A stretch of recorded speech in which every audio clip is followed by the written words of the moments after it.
As human beings, we have emotional needs, okay? And these are the things that kind of fill our hearts, okay? And this is a need. I would suggest it's a biological need, although we'll just say it's a need at this point. And there tends to be kind of universal emotional needs that most all humans need some form or another, such as love, being loved, and offering love.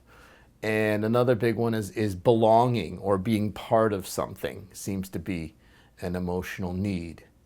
Being seen, being heard, having some form of a purpose seems to be an emotional need. Now, the way that we meet these emotional needs is different and they have different variations, but we all seem to need kind of some of these types of emotional needs. Now, we also have more personal emotional needs, and this is like according, this varies due to our personality. And these are the projects and the hobbies and kind of the geeky things that bring us joy, the things that we really enjoy doing. And it may be how we spend our free time or the little things we do. It might be the types of interactions that we have. One of the examples I've used is I really like kind of in relationship in a partner relationship. I really like kind of romantic evenings, like on Christmas Eve or something. I like it to be have a glass of wine and do presents or whatever else. That's emotional need that I have that I meet in relationship, or grabbing a beer with a friend maybe, or it's like catching up, having whatever it is. These are things. Having a cup of coffee out on the patio in the morning is I really like that. It meets. I'm in nature. It just kind of fills my cup. It's a good way to start the day, and so we all have these as well. And it's really important we meet these because, as it turns out, one way or another, our being, our heart, our body, our heart, our mind, body, spirit, if we don't meet these emotional needs consciously, okay, we tend to find a way to get them met unconsciously. Okay, and the healthier model is to meet our emotional needs consciously, to take responsibility as a human being and saying, I have emotional needs and I need to meet them. And not only that, life's more enjoyable when I do. You know, that's one of those healthy things that has like a really good payoff, a good pay. I think it's kind of a no-brainer. But anyway, when we don't meet them consciously, they tend to get met unconsciously. And this is when it can get a little more haywire, a little less healthy. And so, like one way we can meet emotional needs is maladaptively is through different types of addiction, or overeating, or using substances, like codependency, sarcasm, arrogance, greed, like these, usually the what we would term negative emotions. I've never been fond of that word. The darker emotions, we'll say, often can be unmet needs that we're getting, and we don't even realize we're doing it, or we don't even realize. And so the other problem, well, I'm gonna save that for a little bit from now. Let me continue. So, another way to think about this, one of the skills that I talk about, okay, when meeting emotional needs is I call it encompassing. And I talk about this in the first chapter of my book, Natural Way of Being. And encompassing is when we having consideration for all of the people and all of the things in our environment that we're in at any given moment. So it's considering everyone and everything. and thinking about and considering that when we make a decision on what to do and what to say, and picking something that can benefit everyone and meet everybody's emotional needs in a way. It definitely benefit and hopefully meet some of their emotional needs. Now, this is just that may sound very complicated, and it's tough to do that to make everybody happy in the same room for sure. But and a lot of it's done intuitively. When we allow energy in and find our call for action, we do things, but we're considering the benefit of everyone involved rather than just ourselves or just our family or just our child or whatever it is. It's a broadening our perspective of consideration. It's encompassing, it's taking our energy and it's broad basing it out to consider more. And it happens naturally as our consciousness expands, and it's a skill to kind of just get used to doing it. And then we can kind of do it without thinking about it because a lot of it happens intuitively, but we have to get used to walking in a bigger world where we consider more.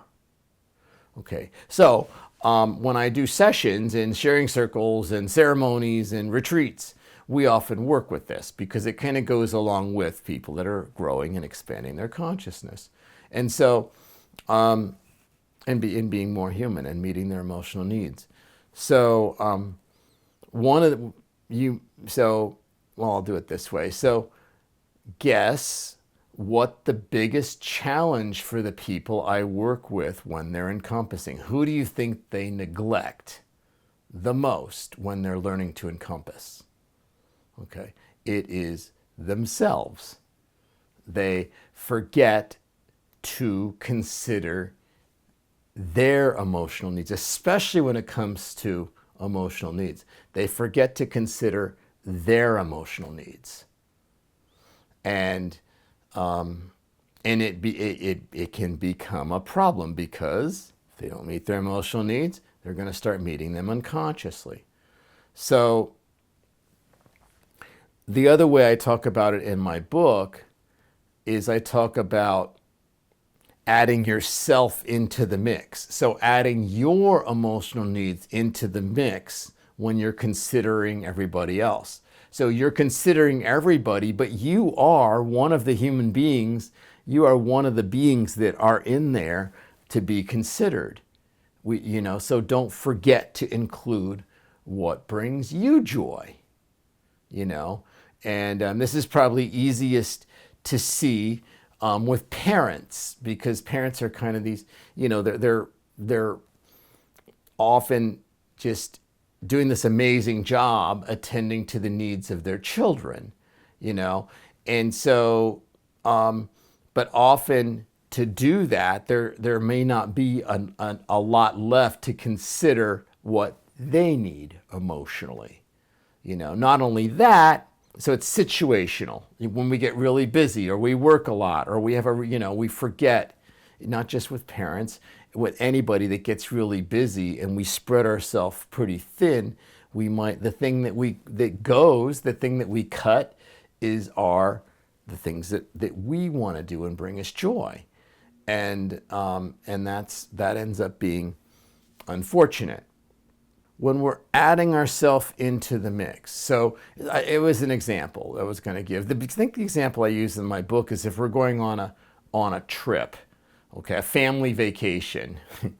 Maybe it's with the Griswolds, I don't know, but a family vacation, and we're planning things, and there's kids involved. So we're going to go to Disneyland, and we're going to go to the water slide, and we're going to do all these things. And then some people want to see the scenic things and all of that. And then we pick the scenic things that we think the kids should see. And, but are we adding ourselves into the mix? Is mom getting to go to the boutiques, in Santa Barbara or whatever, maybe not to buy things, but at least to look. And is dad kind of getting to go to do his geeky thing that he wants to do, that he wants to see in Denver or whatever else. That, it's like it's adding yourself in. The holidays are another one. Are you adding some things in that you enjoy in the holidays? Or are you adding yourself into the mix that way?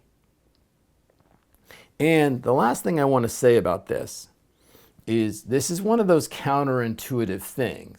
And I'm going to make a bold statement is the best thing you can do as a parent or as a loving human being that like wants to touch other people is meet your own emotional needs. We used to say your first responsibility is to yourself. Okay, which sounds really selfish, but actually it gets back into the conscious and unconscious emotional needs. Is if you are attending to your emotional needs, okay, and your joy and your happiness and your wholeness, okay, then you are whole, okay? And this can happen with meditation, it can happen with yoga, it can happen with the things that bring you joy and make you whole, okay, and fill your cup, fill your heart, is then emotionally you are whole.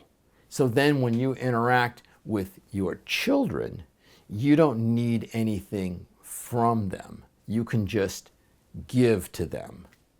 Okay, if we don't meet our emotional needs consciously, we may need to get something back from our children, and that often does not have a good effect on them. They start, they notice this, they pick up on this, maybe not consciously, and then they start doing things that help meet our emotional needs, which some of that's fine, but it's nice not to count on it.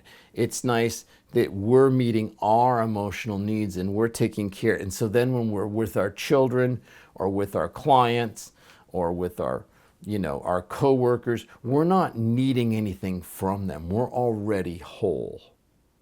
Okay, and so then our compassion and our love is more unconditional, right? Because that's the thing. When we have unmet emotional needs, that's often the culprit for conditional love. Because, and again, it's not conscious, but we're putting a little hook in it so we end up getting our needs met. If we are whole and our needs are met, we can give a free gift. We can just we can provide unconditional love to our children, to our family, to our parents, to our community, to our clients, to all our friends, all the people we interact with. We're full. We can offer unconditional love. It's one of the things that is emotionally that comes up spiritually, because I'm a lot of the people I work with, I'm doing spiritual coaching, and they say, well, why can't I offer unconditional love more? And they feel the emotional love when they meditate, and it's like, but yet when I get in interactions, it's tough for me to access that. This may be why. There's often emotional things that may restrict that or get in the way, and this is one of the big ones. So if you're whole and complete, then all that amazing unconditional love and prana and chi that you offer, that you offer your gift, and you offer the compassion, all this natural compassion that exudes from you in your spiritual practice, it can just go out and touch people. It can go out and uplift people and love people, and it needs nothing in return. So that is my video for this week. And I hope, thank you for watching.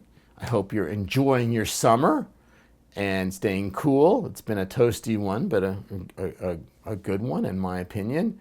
At least it has been for me. And as you go through your week, I would suggest you just kind of bring some awareness to this. If it's like, what are my emotional needs? What are my more universal ones? What's my version of the universal ones? And then what fills my heart? What brings me joy? You know, what am I drawn to? What am I passionate toward? What do I get excited about, look forward to? And how can I provide that to myself in the context of my family and my job and all the things that in the summertime, which is even more busy, how can I add myself into the mix? And I will see you in a week.